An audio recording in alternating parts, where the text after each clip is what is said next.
A tale of two Britons in one street in one town. People queue for a bus in Croydon. Alongside them, a floral tribute to the latest victim of knife crime. Stabbings no longer uncommon in many cities, but always devastating for those involved. Like the family of Elianne Andam, who visited the scene of her death yesterday.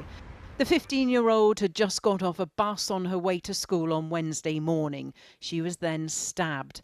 A 17-year-old boy who was allegedly known to her appeared in court this morning, charged with her murder. A few more details emerged in court. The prosecutor said that Elianne had been hanging out with two friends before school. And it's alleged that the 17-year-old had been wearing a mask and gloves and removed a large knife from his clothing before pursuing Elianne and then stabbing her. Like these A-level students, Elianne had dreams. She wanted to be a lawyer. So does Sophie, 2 years older than Elianne. She also lives in Croydon. This is the norm, which it shouldn't be. This is what we have to go through as young people all the time, and seeing this on the news is, something that we've seen before and many times again, and it needs to stop. Knife crime is all too real for these students. In 2021, one of their friends, Zion Amiable Lena, was stabbed to death. He was just 15. They say it's common for young people to carry knives these days. It's not difficult to speak to someone and know that they have a knife on them. It's not strange to find out that they do in fact carry a knife. How does that make you feel? Sometimes it can be queasy, you don't know how they're going to use that. If we have an argument, are you going to use it, or is it just as a thing, as a show, just to protect yourself? But you have to be wary of all situations, every interaction with someone, just in case. After the loss of a peer a few years ago, we are delighted to not only see our community come together, but also to see change in the form of this future youth centre. Saffron and her friends are attending the launch of a new youth centre in Croydon. In the audience, Reese Placid. As a teenager, he carried a knife, but says he never used it.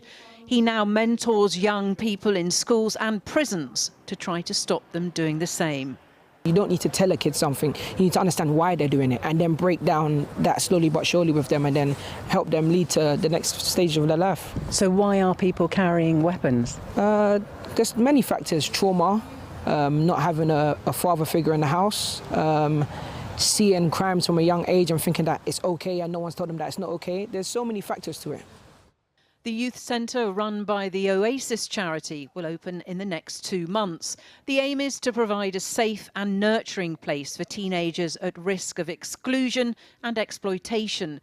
But the charity's founder says support needs to start far earlier.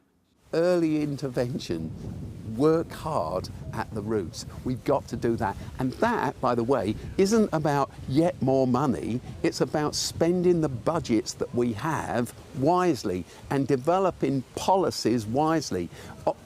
Fix-it-quick solutions which sound glamorous are never long-term solutions. In response, the government says its violence reduction units reached 250,000 vulnerable young people last year, and the banning of zombie-style knives will also help. But that'll do little to reassure families like Elianne's, who've lost the girl they say had such a bright future ahead of her. Well, joining me now in the studio is Sace Holmes-Lewis, a London Police Board member and the founder of Mentivity, an organisation providing support for young people, schools, parents and carers. And also joining us is Dal Babu, a former Chief Superintendent in the Metropolitan Police. Thanks to both of you for coming in. I mean, this is always a very tragic and tricky subject, and we've debated it over and over again, and yet the debate seems to widen about why young men especially choose to have knives. Why? There's a lot to unpick in this situation, because this is a process in which young people get to this point. And I think if we intervene at an earlier stage with these young people and provide the support that's needed, then we can prevent these things from happening. In the community, in the family, in the schools? In the community, the family, it's got to be a multifaceted approach in terms of supporting young people from a young age. But are these conversations taking place? Because we've been talking about this for years now. but it's about the support. There's a lot of organisations doing the work on the ground, but they're underfunded and underserved, and young people are also underserved within education and also within society. Dalbabu, is the police equipped? Are they, trained enough in order to deal with the kind of very tricky psychology of persuading a young person that they don't need a knife for self-defence? I think the simple answer is no. And No. And the lack of success and the increase of the problem demonstrates that the police can't do this alone. I think what we need to be looking at, and I've had many conversations with you, Matt, and your colleagues around these issues, and we're here today still talking about knife crimes. The problem has actually become much more substantial. What we need to be doing is look at how ingrained that problem is. I think it's wrong to say... Is it poverty? Is it, the lack of youth clubs shut down during austerity? Is it 20% truancy in schools? I mean, what are the factors that have made this so difficult to deal with? I think it's all of those factors, but I think the key thing is about resources. We've lost 20,000 police officers. We've lost 18,500 police staff. So a quarter of all the police officers in the country have less than 5 years' experience. But I think what we need to be doing is saying, yes, the police have a role, but by the time the police get involved, the problem has become escalated. We need to go back and we need to invest in schools, we need to invest in youth clubs, we need to invest in community groups, and that's not happening.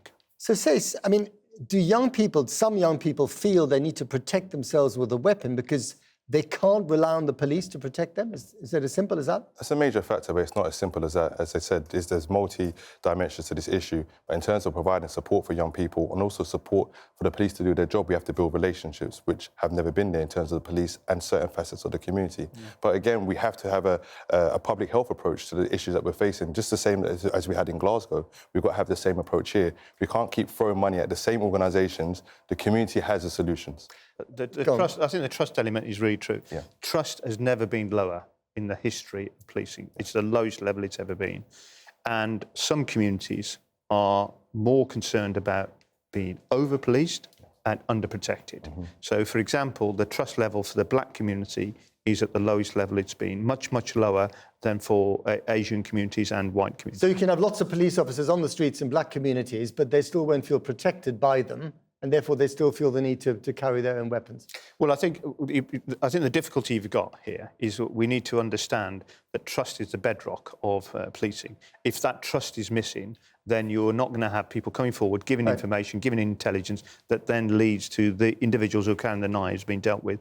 And we've seen this happening. We've seen over the last few years, we've seen that trust go down, down and down, and we've not seen the police understand how important trust is. What about a simple measure, like making it even more difficult to buy knives? I know there's been legislation put in place in recent years, but making that much tougher. Yeah, that would help, again. But why hasn't that happened? To be honest, I can't answer that question. However, what we've got to do is actually work with our young people and the families and those involved that are often in survival mode because of these situations of poverty, of deprivation. So we've got to find solutions in conjunction with families, in conjunction with the police.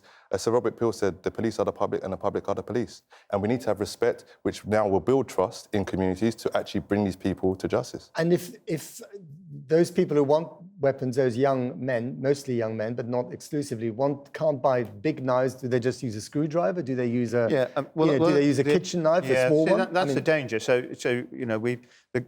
the authorities have been very slow in banning the knives on the internet. So you can get a zombie knife. The age restrictions are very poorly managed. So there's a lot for the internet companies to look at what they're doing. I think the difficulty still is that we don't really have a good understanding of the problem. We don't have the intelligence around this. This is not a gang issue anymore. This is we're seeing more and more young people, whether it's around issues around... And that makes it even worse. If it's not gang issues aren't great, but if it's not a gang issue, there's no level of control there from any organisation other than It's a society. pandemic of violence. It's a pandemic of violence. As I said, the community have the solutions. We are trusted in the community to do the work and to intervene at an early stage before the police come into play at the end of the spectrum. So we have the solutions. We need to fund organisations. This is really depressing. Can you tell me anything positive that's on the horizon that might make this any better? We are saving lives in terms of the work that we're doing day to day. We want to get behind Mentivity, other organisations like Power to Fight, Forefront. There's so many organisations out there doing their work. I think shining a light and holding people to account is really important. Okay. And I really welcome you asking some difficult questions, but it's about asking those difficult questions of those people who've got the resources and who make the decisions about where they're deployed. Definitely. Got to leave it there. Dalbabu, Says Holmes Lewis, thank you very much indeed for coming in.